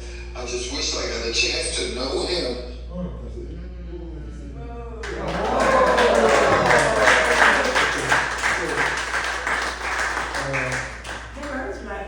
Yeah, I do it all the time. I got quite a few of them like that. I do it all the time. I'm at home doing that kind of stuff. You did the right thing, bro. I'm all that stuff. But we were talking about. I wanted to do my color palette thing. I felt like my paint drawer. And I had something I wanted to ask people that we could probably, maybe some people, I don't know if everybody want to do this. It's like a challenge thing. It's not really a challenge, just something I want to throw out. If anybody wanted, if you could go back in time, what time in history would you go back to? That's what I want everybody right now. That's just my little thing. If you feel like it, you don't have to, but that's just something I was thinking about. Just as an observer, the fall of the Bronze Age collapse, which is like essentially like global collapse, essentially in the known world, all like around the Mediterranean, just all of civilization just collapsed or started to crumble. Like Greece, ancient Greece isn't called that back then. Well, you could write about that. That would be great. It's fun to watch because there's like a multitude of things because they were so interconnected, and then like environmental collapse, and then they had raiders, and then they had like wars, and just everything just collapsed at once. Oh, so we're on the cusp. Be like America, Western civilization in 2030, right? Okay, I just wanted to read two more. These are the ones I'm going to read. What's up, Chuck? Okay, hold that thought. Look, sorry, I don't mean to cut you off. I just want to hold that thought. So I'm going to get done and get out of here, man. I can't, you know what I'm saying? Okay, this was my paint drawer. Okay. If I could be any color on a painter's palette, which one or mixture would I consider valid? Would I choose brown to be a one with nature? Maybe green with envy is a better nomenclature. Should I choose gray for that executive feel? Could I still be real if I connected with chill? What if purple is my color, loyal and true? Oftentimes I'm lonely, so maybe royal blue. Maybe red for my heart and the love that it holds. Would I want to be bronze or should I go for the gold? Could I be a shade of pink, still defining proud? Or should I be silver like the lining of a cloud? Maybe orange for creativity, stimulation, and success. For sunshine and happiness, maybe yellow would be best. Or maybe I should be white to let them know I'm serious. I think I'll be black because it's so mysterious.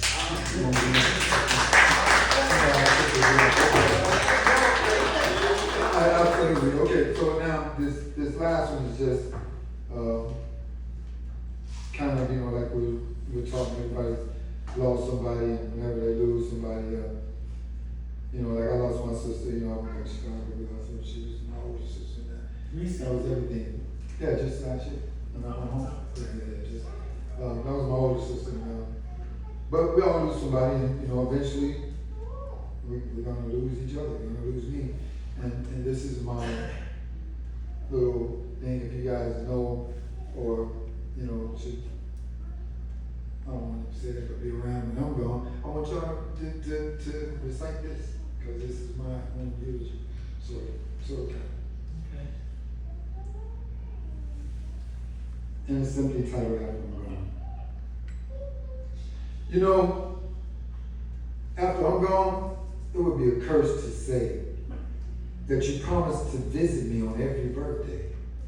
You see, I'm not there now, I wasn't there from the start. You want a memorial of me? Let it be in your heart. And with every act of kindness, like you know I would. And just try to think of me when you're out doing good.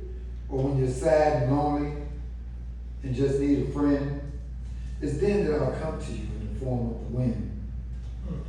And when you feel the breeze blowing across your skin, I hope thoughts of me once again begin. To lift both corners of your mouth to smile, and then let it remain on your face for a while. And when you think you see shapes in the clouds above, just know that I'm great and I finally found love. See, I'll be around like a circle, in each corner of a square. Everywhere you are, you can believe I'll be there. So if you really must mourn me, please don't do it alone.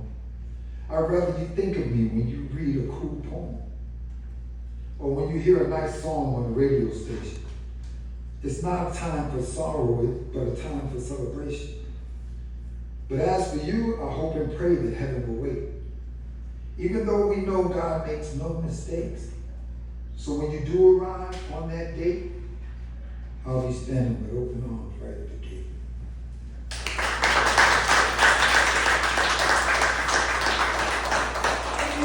JB, sure. Did you take any question? Did it come back to you? No.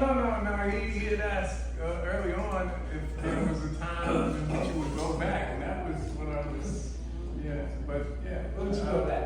I would go back to the last week of August, 1974, Lincoln County, North Carolina. There was a young lady that I had right there at that particular moment was going to be the love of my life. And someone called me away from her and I had to leave. And I'd like to go back and see if I could have smoothed that out. That's really cool. He was gonna come up the timeline. I just want to see. I haven't seen what made sense, man. Before we finish, thank you. Well, yeah, you read tonight, man. Carl, Mr. Collison. Not to say, okay, he's doing video. He usually reads some really good funny poems, or he creates some really good funny poems. We'll let you off today. Two more poets. Next, Miss Anita. Yes, you can. You have a booming voice. You have a big booming voice, as you tell me. I do. Thank you so much. So for the last 6 weeks, we have been entertaining, I guess that's a good word, my great-grandchildren, the children of my granddaughter number 2, who brought them down about the end of June, and they've been here on Monday. We're on an airplane back to Michigan, and they will be coming. So,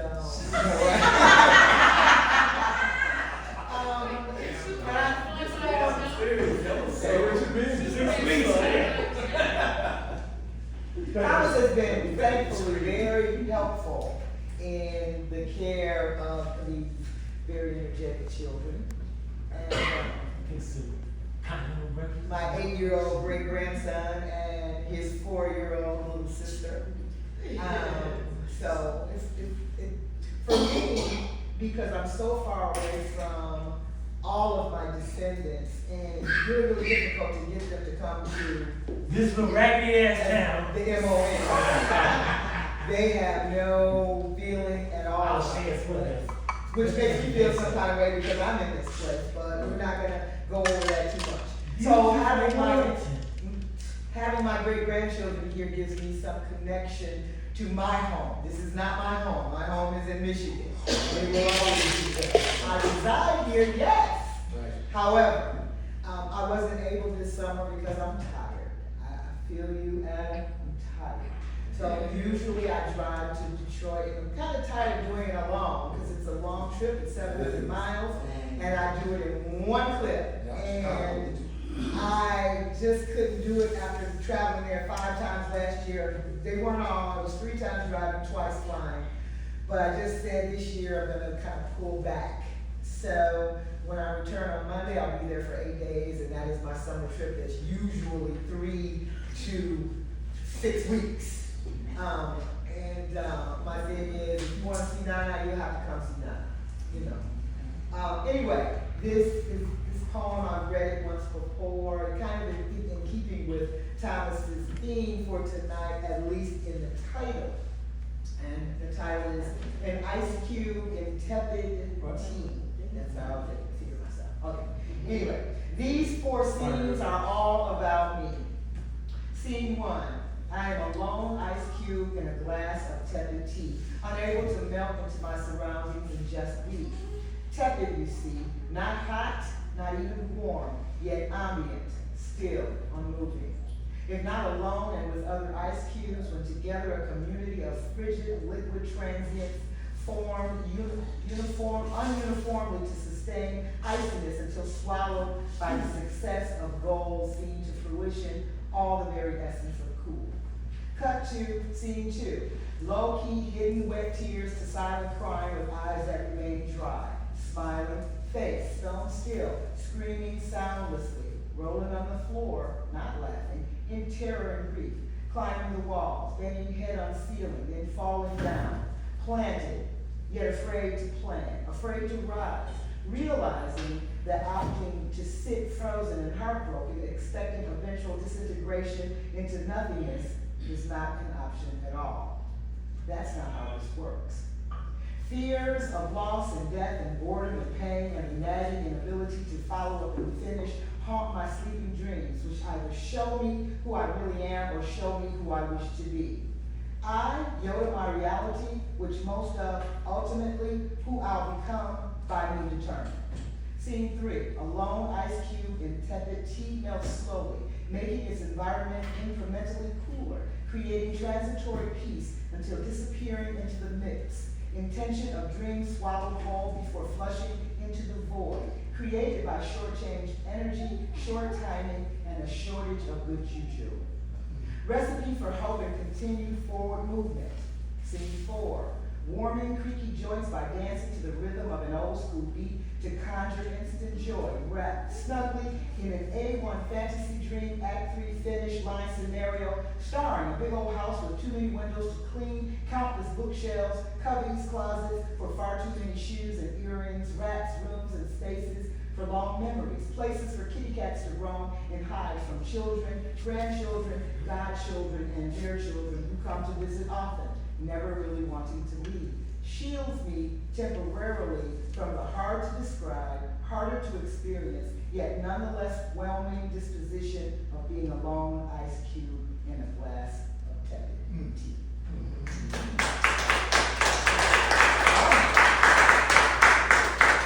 And that's the way she feels. Oh, Tom. As a lone ice cube among us. She told you. She did. She tells me all the time. I'm not over That's the deal. I mean, we are talking about. She doesn't go to town, right? Get off the She doesn't go to But you get the gist. I wait, we're gonna have a great time. It's gonna be a fine time. Corner. No, still feeling. All right.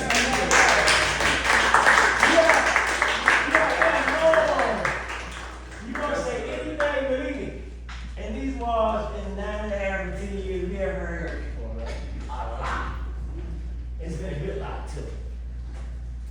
Introduce yourself, who you are forever. I'm Quana. Hi, Quantum. I'm Thomas, Tori, Pamela's cousin. I just moved down here. I didn't tell you, I finally moved here. Right.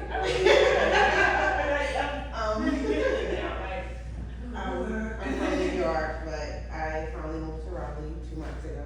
I finally graduated school. Oh, so this And is sweet. I registered. I'm getting start school at NCCU.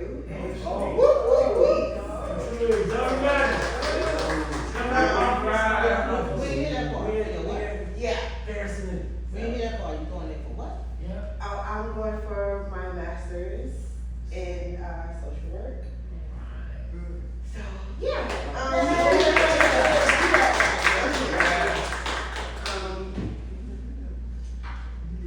You know, I feel a little bit comfortable now, a little bit more. So I'm gonna read the longer poem that Pam told me to.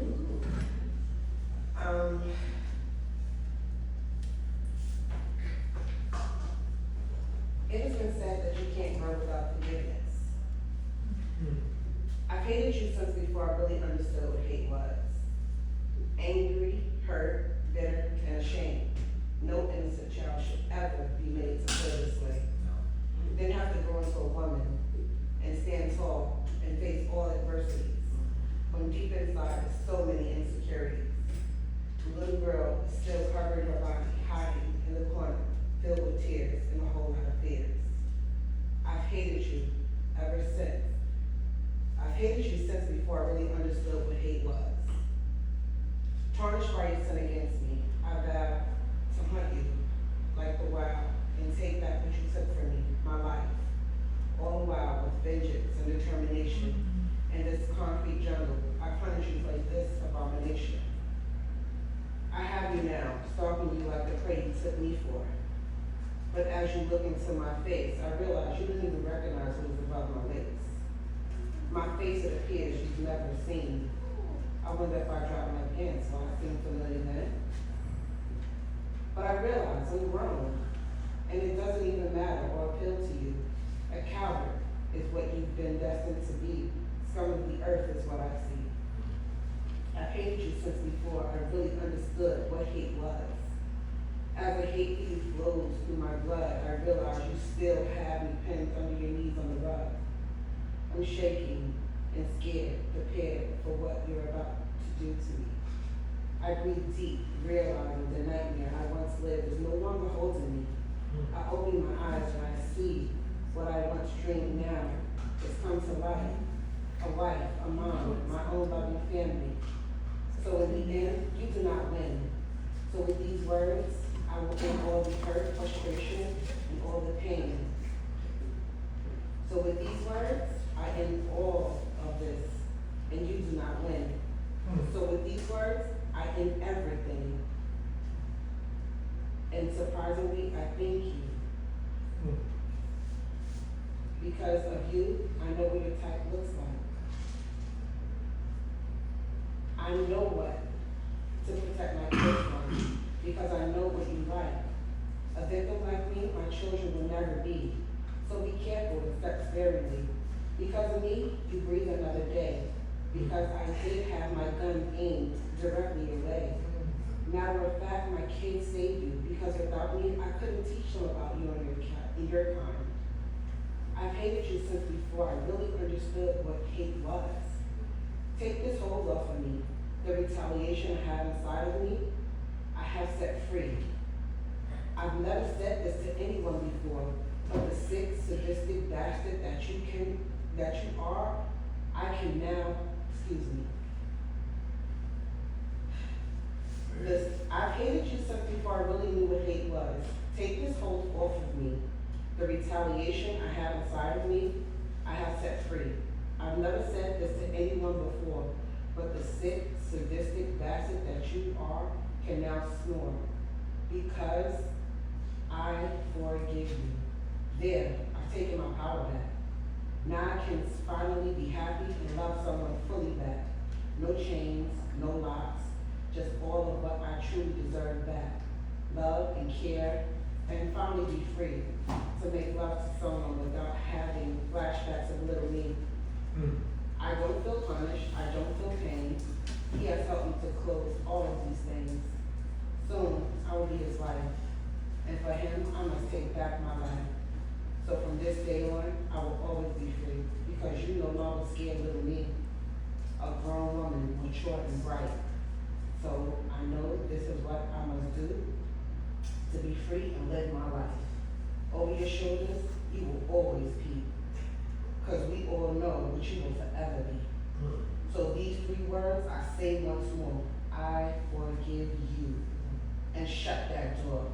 Forever free, I will always be, because you will never again have a hold of me. I've hated you since before I really knew what hate was. So now I understand, and I always have room for love.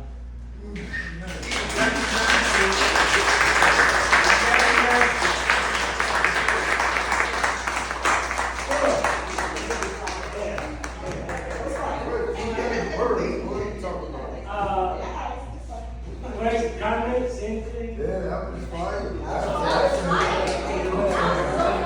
I'm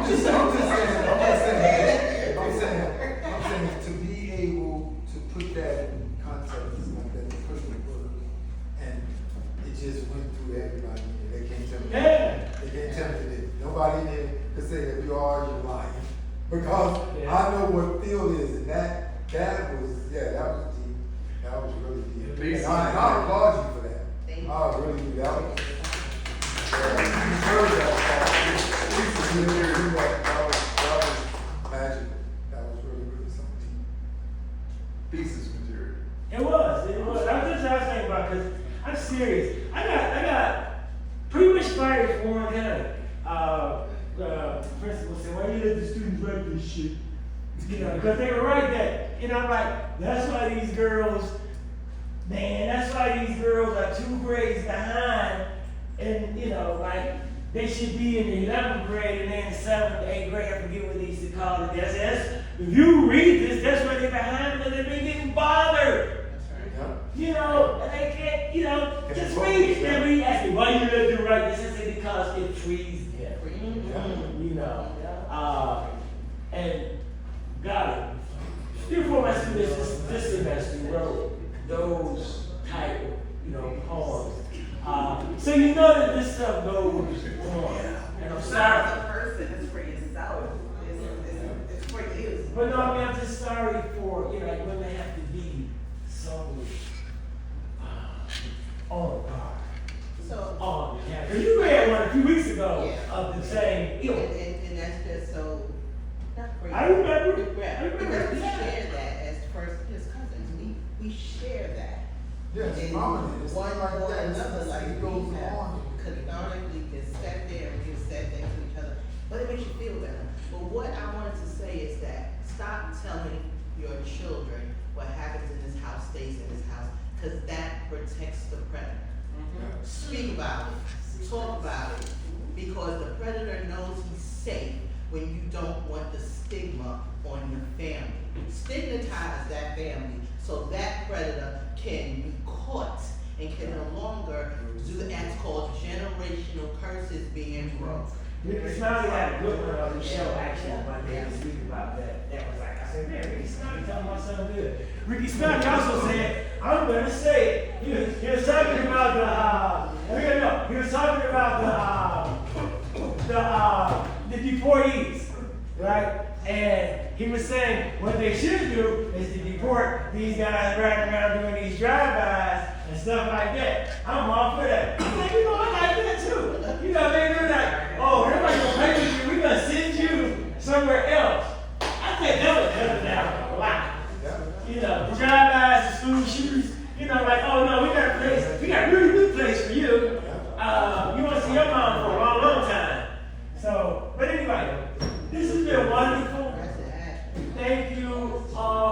making widgets and making links to everything.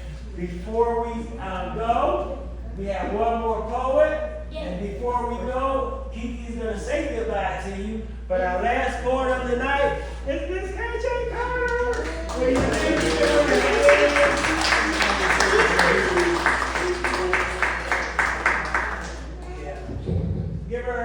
Give her a hand. She's been sitting. This is her first time back. Yes. All right. This is KJ's first time back since her life-threatening illness. Actually, I had pneumonia and was in the hospital for 2 months. And then I spent some time with rehab. And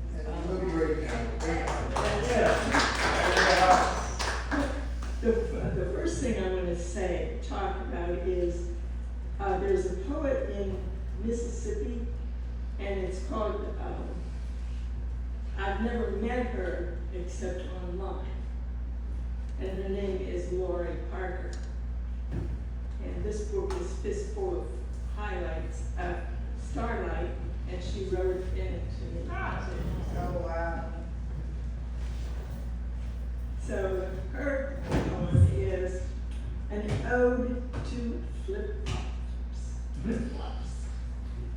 Flip-flops are footwear that cannot be beat.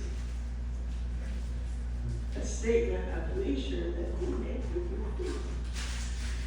They slip on so easily, no buckles, no ties. They don't pinch your toes. No, they're not the right size. When I have on flip-flops, I'm feeling my best, pretending I'm bound for a beach in Key West.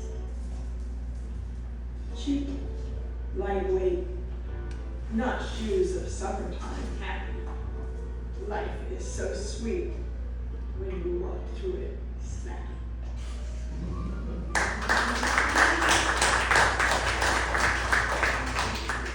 Now this reading is maybe a little bit long, but it's from the poem from this book.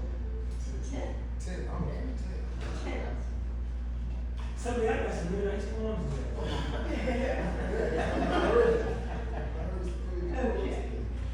The first one is hobo breakfast, as told by a 10-year-old. When I was a child of 10, my mother had a boy. See, I wanted so very much to be a Girl Scout. I begged. Though begging got nowhere because there were no Girl Scout troops anywhere nearby. I lived in the country. Finally, she said, Mom said, be like a scout, but be on your own. Sounded kind of cool. So I asked my daddy for some suggestions. He began in earnest. He showed me how to tie various knots and ties, taught me how to use a knife properly, showed me how to make fire by just rubbing sticks, and that could be pretty hard for my purposes. I could use matches safely when I needed to make a fire. Mother said, well, now you can make your own breakfast, solo style. She handed me a large, one of the orange punches, about that big, of the orange juice that we used to have. And with Daddy's help, we punched a few holes in the top of this for more heat, and some holes on the side with the can opener punch. He helped with that, and also the vent at the bottom by use of tin snippers, as my hands were not yet strong enough. So he used a key from a can of Spam to roll the vent up and down. We kept some dry twigs of various sizes, twigs, and a few strips I carried a small aluminum pie pan for my cooking. Once the fire was going well in the makeshift stove from the pig they butchered just previously, I fried some bacon in that pan. When it was nearly done, I fried some potato slices. Then an egg or two from our own hens, generally scrambled or over hard for me with the yolk broken. Then homemade bread with either homemade jam, jelly, or my favorite, apple butter. I generally had a thermos of hot chocolate, my hobo breakfast when I was 10. Some memories are distinct and some are not so. I know the basics, and I thought I could make it happen. So my friend Brenda, she lived right down the road from me, and either she could spend the night or come over early if we'd made our rough plans. At the end of the garden, we even crossed the railroad tracks and set up and started up digging for our hobo tens by what we call the Sulphur Creek. Of note, it was the scabs stopped digging for soft coal because that's so close to the surface, and the creek was very, very yellow. It was orange. Of note, when the scabs did stop digging for soft coal and it's close to the surface, the creek did become clear. For my friend and I, this 10-year-old can be hobo breakfast lunches and hiking up in our friend Wynn's fields. Being 10 was just great biking. Okay.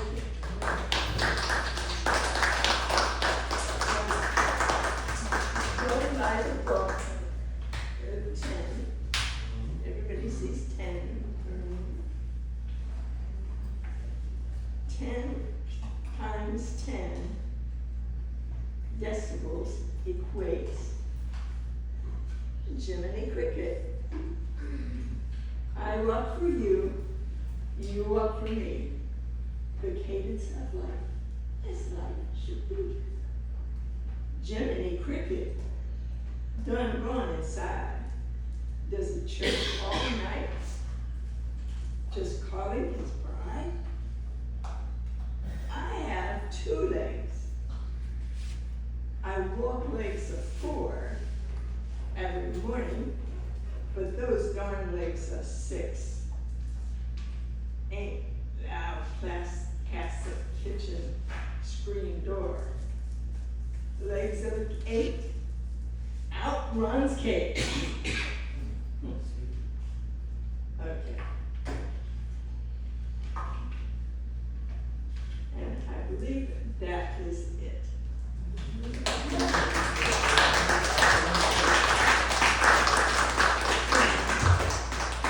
We had somebody here tonight, I don't know if very many people noticed or not, but Charles came and he seems to record a lot of what we did this evening.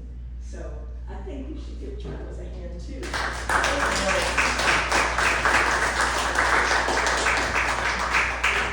Thank you. Thank you. Larry and P-Funk Forums, super stupid bought a plastic bag, thought it was Coke, but it was Skag. Super stupid did the one-on-one, his eyes big in the bug and his nose big in the round. Oh, stupid. Oh, stupid with your ups and downs, your maggot brain, your friends and frowns. Super stupid, you were engineer, you lost the fight and the winner's fear. I want to thank my neighbor Tori for coming down.